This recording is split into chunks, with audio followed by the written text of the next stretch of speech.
Dear student, welcome again study ji के online platform में। NCT 2024 ITP 4 year BEd के teaching aptitude के 1500 most important practice set इस channel पे लगातार जारी है। आप सभी इंतजार कर रहे हैं कि कब ये आपका प्रैक्टिस सेट कंप्लीट हो जाए। तो 20 मई तक आपको ये सारे प्रैक्टिस सेट आप हमारे चैनल पे देख सकते हैं। सभी प्रश्नों के प्रैक्टिस सेट का लिंक आपको डिस्क्रिप्शन में मिल जाएगा या कमेंट में भी पिन होगा, वहाँ से भी जाके देख सकते हैं। यदि अभी तक आपने चैनल को सब्सक्राइब नहीं किया है, सब्सक्राइब कर लीजिएगा, जिससे आपको समय से प्रैक्टिस सेट मिलता रहे। तो आइए स्टार्ट करते हैं आज का प्रैक्टिस सेट। डियर स्टूडेंट, आपके लिए पहला क्वेश्चन ये है कि भारत की पहली महिला वैज्ञानिक थी। India's first woman scientist was Darshan Ranganathan, Janaki Ammal, Asima Chatterjee या कमला सोहनी। बहुत अच्छा क्वेश्चन है और इसी प्रकार के क्वेश्चन आपके एग्जाम में आएंगे। तो ये बताइए आपको कि भारत की पहली महिला वैज्ञानिक कौन थी। तो इसका यदि ऑप्शन नंबर आपने 4 सोचा है तो इसका राइट आंसर हो जाता है कमला सोहनी, जो है वो भारत की पहली महिला वैज्ञानिक थी। आगे बढ़ते हैं नेक्स्ट क्वेश्चन ये है कि निम्नलिखित में से किस व्यक्तित्व को जो कविता और संगीत से भी जुड़ा है, किससे कविता और संगीत से जुड़ा हुआ है और जिसे नोबेल पुरस्कार से सम्मानित किया गया है। Which of the following personalities who is also associate with poetry and music has been awarded the Nobel prize. तो आपको उस व्यक्तित्व का नाम बताना है, उस पर्सनालिटी का नाम बताना है जो कविता और संगीत से भी जुड़ा हुआ है और उसके साथ साथ इसे नोबेल पुरस्कार से भी सम्मानित किया गया है। ऑप्शन आपके सामने है रविन्द्रनाथ टैगोर, हिमाचल द्रिवेंद्र लाल राय, बंकिम चंद्र चटर्जी या पुरंदर दास। तो आपको पता ही है इसका आंसर। यदि नहीं पता है तो बता दूँ, ऑप्शन नंबर फर्स्ट हो जाएगा रविन्द्रनाथ टैगोर, जो कविता और संगीत से जुड़े हैं और उन्हें नोबेल पुरस्कार मिला है। और यदि आपसे पूछा जाए कि रविन्द्रनाथ टैगोर को किस पुस्तक के लिए ये नोबेल पुरस्कार मिला है, तो वो पुस्तक का नाम है गीतांजलि। क्या नाम है? गीतांजलि। याद रखिएगा ये भी इस पॉइंट को भी। चलिए आगे बढ़ते हैं, नेक्स्ट क्वेश्चन की तरफ बढ़ते हैं। नेक्स्ट क्वेश्चन ये है कि भारत का पहला कृत्रिम उपग्रह कौन सा है। Which is India's first artificial satellite. उस सैटेलाइट का बताना है जो भारत का पहला उपग्रह है। भास्कर, इनसेट, आर्यभट्ट या रोहिणी। यदि आपने ऑप्शन नंबर 1 चूज किया तो वे रॉन्ग है, सेकंड भी रॉन्ग होगा और इसका सही उत्तर हो जाएगा ऑप्शन नंबर 3 आर्यभट्ट। आर्यभट्ट भारत का पहला आर्टिफिशियल सैटेलाइट है और आर्यभट्ट भारत के वैज्ञानिक थे, उन्हीं के नाम से ये आर्यभट्ट उपग्रह नाम रखा गया था, पहला सैटेलाइट का नाम। चलिए आगे बढ़ते हैं नेक्स्ट क्वेश्चन तक। क्वेश्चन ये है कि मेले तमाशे शिक्षण के साधन है। Fairs and shows are means of teaching. दृश्य साधन जिसे विजुअल एड्स कहते हैं, स्वर्ण साधन, ऑडियो इक्विपमेंट, व्यक्तिगत साधन, पर्सनल इंस्ट्रूमेंट या इनमें से कोई नहीं।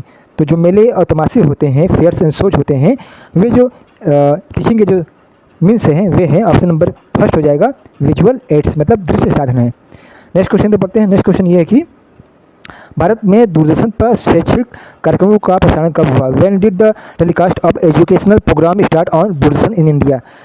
15 अगस्त 1959, सेकंड है 26 जनवरी 1965, थर्ड है 15 अगस्त 1985, फोर्थ है 2 अक्टूबर 1963।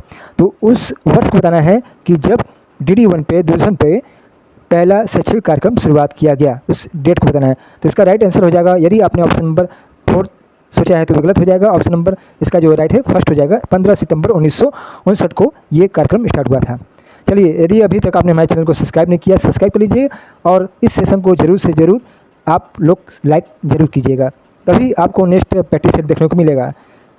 चलिए आगे बढ़ते हैं। नेक्स्ट क्वेश्चन है कि सामाजिक विज्ञान के अध्ययन में बच्चों को आमतौर पर कौन सी कठिनाई आती है। What difficulty do children generally face in studying of social science.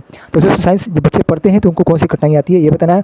Understanding complex concept, second है memorising information given in text book, third है कि analyse information from various source या ऑल द एबव भी।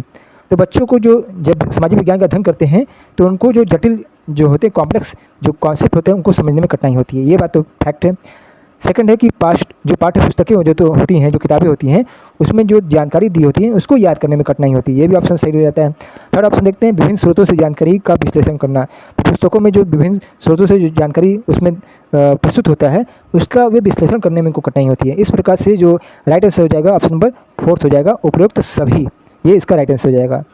चलिए नेक्स्ट क्वेश्चन पर पढ़ते हैं। Next question ये है कि सामाजिक विज्ञान के शिक्षण में सुधार के लिए शिक्षक क्या कर सकता है। What can teachers do the improve the teaching of social science. यदि कोई टीचर है और वे चाहता है कि सोशल साइंस के एजुकेशन के टीचिंग में उसको सुधार करें तो क्या कर सकता है, इम्प्रूव क्या कर सकता है। ऑप्शन दिया है कि जटिल अवधारणाओं को सरल शब्दों में समझाएं, सेकंड है विभिन्न गतिविधियों और दृश्यों का उपयोग करें, थर्ड है कि छात्रों को स्वतंत्र रूप से शोध करने और सीखने के लिए प्रोत्साहित करें, या फोर है उपरोक्त सभी। चलिए इसका आप लोग आंसर कमेंट जरूर कीजिएगा। तो जो टीचर है उसको इम्प्रूव करना है तो वे उसको क्या करना पड़ेगा, जो जटिल अवधारणा है, कॉम्प्लेक्स हैं, कॉन्सेप्ट हैं, उनको सरल शब्दों में समझाने का प्रयास करें। ये भी इसका राइट आंसर हो जाता है। सेकंड है कि विभिन्न जो गतिविधियाँ होती हैं, एक्टिविटी जो होते हैं, उसका प्रयोग करें और विजुअल एड्स का प्रयोग करें। इसके अलावा थर्ड है छात्रों को जो इंकरेज करें कि आप रिसर्च करें, सेल्फ से करें। और तो इस प्रकार से जो सही उत्तर हो जाएगा ऑप्शन नंबर 4 राइट हो जाएगा। मतलब इस प्रश्न का उत्तर ऑप्शन नंबर 4 हो जाएगा, उपयुक्त सभी। नेक्स्ट क्वेश्चन पर बढ़ते हैं। क्वेश्चन ये है कि 5G स्पेक्ट्रम में अक्षर जी किस शब्द के लिए प्रयुक्त है? What word is the letter G use in 5G spectrum? तो आप जानते हैं कि इस समय 5G इंडिया में चल रहा है, तो आपको बताना है इसमें जी शब्द का मतलब क्या है। गवर्नमेंट, ग्लोबल, जनरेशन या ऑप्शन नंबर 4 दिया है गूगल। तो इसका आंसर तो आप तो देख ही लिए हैं, इसका आंसर है ऑप्शन नंबर 3 हो जाएगा, जनरेशन। जी मतलब क्या हो गया यहाँ पे, जनरेशन हो जाएगा। नेक्स्ट क्वेश्चन तो पढ़ रहे हैं। अगला क्वेश्चन ये है कि निम्नलिखित में से किसे छात्र केंद्रित शिक्षा पद्धति कहा जाता है?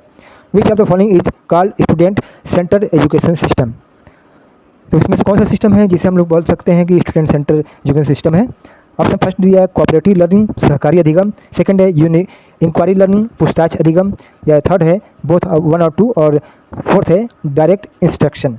तो जो छात्र केंद्रित जो शिक्षा पद्धति होती है उसमें क्या होता है कि कोऑपरेटिव लर्निंग होना चाहिए, उसमें सहकारी अधिगम होना चाहिए। इसके अलावा जो इसमें पद्धति में जो होती है वे इंक्वायरी लर्निंग होता है, मतलब पूछताछ अधिगम होता है। बच्चे उसमें पूछताछ करते हैं टीचर से। तो इस प्रकार से इसका जो सही उत्तर हो जाएगा ऑप्शन नंबर 3 हो जाएगा, फर्स्ट और सेकंड दोनों। नेक्स्ट क्वेश्चन है कि सामाजिक विज्ञान में रुचि विकसित करने में बच्चों को क्या मदद कर सकता है? सामाजिक विज्ञान में रुचि विकसित करने में बच्चों को क्या मदद कर सकता है? तो उन बातों को बताना है जिससे बच्चे रुचि लें सामाजिक विज्ञान में। ऑप्शन फर्स्ट है कक्षा में रोल प्ले और गतिविधियों का उपयोग करना, मतलब बच्चों को कक्षा में जो रोल प्ले करने के लिए दिया जाए, उनको एक्टिविटी करने के लिए दिया जाए क्लासरूम में। सेकंड है वास्तविक दुनिया के उदाहरणों के साथ अवधारणाओं को जोड़ना, मतलब जो वर्ल्ड में जो रियल एग्जाम्पल हैं उनको जो कॉन्सेप्ट पढ़ा रहे हैं उसके साथ जोड़ के पढ़ाना। थर्ड है कि विभिन्न दृष्टिकोणों से मुद्दों पर चर्चा करना, मतलब कोई यदि इश्यूज हैं तो उस पर जो उसके जो बहुत सारे पर्सपेक्टिव हैं, दृष्टिकोण हैं, उन पर भी चर्चा करना। या उपयुक्त सभी, ऑप्शन नंबर 4 दिया है उपयुक्त सभी। तो बच्चों को अगर सामाजिक विज्ञान में रुचि विकसित करना है तो ये जो तीनों ऑप्शन है इनको फॉलो करना पड़ेगा। तो इस प्रकार से जो सही उत्तर हो जाएगा ऑप्शन नंबर 4 हो जाएगा, all of the above. Question 11 ये है कि सामाजिक विज्ञान में महत्वपूर्ण सोच कौशल विकसित करने में बच्चों की मदद करने के लिए शिक्षक क्या कर सकता है? What can teachers do the help children develop critical thinking skill in the social science? Social science subject है उसमें यदि बच्चों को क्रिटिकल थिंकिंग स्किल डेवलप करना है तो उसमें टीचर किस प्रकार से हेल्प कर सकता है, ये क्वेश्चन का कहने का मतलब है। ऑप्शन फर्स्ट दिया है कि उन्हें पाठ्य पुस्तक से तथ्यों को याद करने के लिए प्रोत्साहित करें, encourage them to memorise fact from the text book. Second दिया गया है कि उन्हें विभिन्न स्रोतों से जानकारियों का विश्लेषण करने के लिए प्रोत्साहित करें। थर्ड है कि उन्हें अपने स्वयं के विचारों और राय बनाने के लिए प्रोत्साहित करें। ऑप्शन 4 दिया है कि सेकंड और थर्ड दोनों है। तो चलिए आप लोग इसका आंसर कमेंट कीजिएगा। तो इसका उत्तर हम लोग देख लेते हैं। इसका जो सही उत्तर हो जाएगा वो हो जाएगा ऑप्शन नंबर 4 हो जाएगा, मतलब सेकंड और थर्ड। क्योंकि यहाँ पे तथ्यों को याद करने के लिए प्रोत्साहित करना ये स्किल से रिलेटेड बात नहीं लग रहा है, जबकि जो सेकंड ऑप्शन दिया है, थर्ड दिया है, इसमें स्किल को इम्प्रूव करने के लिए बातें कही गई है। तो इस प्रकार ऑप्शन नंबर सेकंड और थर्ड इसका राइट हो जाता है। नंबर 12 है कि उत्पादक कार्य शिक्षा पर के विचार पर बल दिया है, किसने दिया है? मतलब changes view on productive work education, मतलब यहाँ क्वेश्चन मतलब करने का मतलब है कि किसने शिक्षा के सेक्टर में उत्पादक कार्य पर अपना विचार दिया है। ऑप्शन नंबर 1 दिया है कि स्वामी विवेकानंद, रविन्द्रनाथ टैगोर, महात्मा गांधी। फोर्थ है मरिया मॉन्टेसरी ने। तो शिक्षा में जो उत्पादक कार्य पर जो जोर दिया है, प्रोडक्टिव वर्क पे शामिल करने, तो इसका सही उत्तर हो जाएगा ऑप्शन नंबर 3 हो जाएगा, महात्मा गांधी। महात्मा गांधी ने ही शिक्षा के सेक्टर में प्रोडक्टिव वर्क को जोड़ने के लिए प्रोत्साहित किया है। तो इसका सही उत्तर हो जाएगा option number 3 Mahatma Gandhi. Next question पर पढ़ते हैं। नेक्स्ट क्वेश्चन ये है कि सामाजिक विज्ञान में बच्चों की भागीदारी को बढ़ाने के लिए क्या किया जा सकता है? What can be done encourage children's participation in social science? तो सामाजिक विज्ञान में बच्चों का पार्टिसिपेट बढ़ाने के लिए एक टीचर क्या कर सकता है? फर्स्ट दिया है कि उन्हें कक्षा की गतिविधियों में सक्रिय रूप से भाग लेने के लिए प्रोत्साहित करें। सेकंड दिया गया है कि उन्हें सामाजिक मुद्दों पर शोध करने और प्रस्तुत करने के लिए प्रोत्साहित करें। थर्ड है कि उन्हें सामुदायिक सेवा परियोजनाओं में भाग लेने के लिए प्रोत्साहित करें। इंग्लिश में भी आप इस क्वेश्चन को देख सकते हैं। या ऑप्शन नंबर 4 दिया है उपरोक्त सभी। तो यहाँ पे जो क्वेश्चन दिया है कि सामाजिक विज्ञान में बच्चों की भागीदारी को बढ़ाना है, पार्टिसिपेशन बढ़ाना है बच्चों का, तो इसके लिए क्या करेंगे टीचर, उन्हें जो कक्षा में गतिविधियाँ होती है, एक्टिविटी होते हैं, उसमें भाग लेने के लिए उनको इंकरेज करेंगे हम लोग। दूसरा है उन्हें सामाजिक मुद्दों पर रिसर्च करने और उससे प्रस्तुत करने के लिए हम लोग इंकरेज करेंगे, ये भी सही ऑप्शन है। इसके अलावा उन्हें कम्युनिटी में जो सेवा कार्य है उसमें भाग लेने के लिए उन्हें प्रोत्साहित करेंगे, तभी वे सामाजिक विज्ञान के सब्जेक्ट से अधिक उसमें पार्टिसिपेट कर सकते हैं। तो इस प्रकार ऑप्शन नंबर 4 राइट हो जाता है। ऑप्शन नंबर 4 कह रहा है कि उपयुक्त सभी इसका राइट आंसर हो जाता है। नेक्स्ट क्वेश्चन है कि स्वतंत्रता प्राप्ति के बाद भारत सरकार द्वारा महिलाओं की शिक्षा के संबंध में गठित की जाने वाली पहली समिति कौन थी? इस समिति का नाम बताना है जो देश की आज़ादी के बाद महिलाओं की शिक्षा के संबंध में गठित की गई थी। फर्स्ट ऑप्शन दिया है राधा कृष्णन आयोग, मुदालिर आयोग, कोठारी आयोग या दुर्गाबाई देशमुख समिति। तो इसका फैक्ट वाले क्वेश्चन है, तो इसका सही उत्तर हो जाएगा ऑप्शन नंबर 4 हो जाएगा, दुर्गाबाई देशमुख समिति। लोगों के लिए लास्ट क्वेश्चन ये है कि सामाजिक विज्ञान शिक्षण को अधिक प्रभावी बनाने के लिए शिक्षक क्या कर सकता है? यहाँ बात हो रही है what can teacher do to make social science teaching effective. Option number 1 दिया है कि विभिन्न शिक्षण विधियों का उपयोग करें, use different teaching methods. Second है पाठ्यक्रम को वास्तविक दुनिया के मुद्दों से जोड़ें, connect sir curriculum to real world issue, या मूल्यांकन के विभिन्न तरीकों का उपयोग करें, use different methods of evolution, या उपयुक्त सभी। तो देखिए इसका सही उत्तर हो जाएगा ऑप्शन नंबर 4 हो जाएगा, क्योंकि जो तीनों पॉइंट दिया है ये तीनों पॉइंट फॉलो करते हैं सामाजिक विज्ञान को अधिक प्रभावी बनाने के लिए, मोर इफेक्टिव बनाने के लिए। तो डियर स्टूडेंट, मिलते हैं नेक्स्ट प्रैक्टिस सेट के साथ। चैनल को सब्सक्राइब कर लीजिएगा, बेल आइकन प्रेस कीजिएगा और हमारे व्हाट्सएप चैनल को ज्वाइन कर लीजिएगा नेक्स्ट अपडेटेड वीडियो पाने के लिए। मिलते हैं नेक्स्ट क्लास के साथ।